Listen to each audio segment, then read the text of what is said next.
Good day, I am Deer, and this is InterTOMAS. Lightning struck very near me just the other day. As I am so very fond of mentioning, the gap between the flash of lightning and the peal of thunder tells us how distant was the strike. About 3 seconds per kilometre.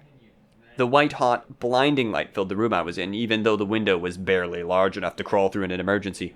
Thunder shook the building less than a second after, which located the strike within about 300 meters. When the sirens of a firetruck were heard, it was proof enough of disaster. 夏で差をつける夏季講習も枠に限りがありますので、お問い合わせは各スクールへお早めに。Like and subscribe.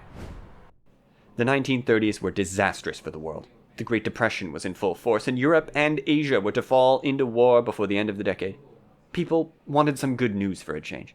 And the birth of 5 beautiful baby girls in Canada was just what the doctor ordered. The news spread rapidly, and people began to flood into town to see the miracle babies. And that was definitely not what the doctor ordered. Fearing for their safety, Dr. Dafoe built fences to keep the crowds at bay. The girls were in danger of disease from so many travelers, but Dr. Dafoe also hoped to protect them from being used for money. Mr. and Mrs Dionne would only be able to feed so many mouths by capitalizing on the girls' fame. So a fund was set aside for them, and their care was taken over by a hospital built just for them across the road from their home.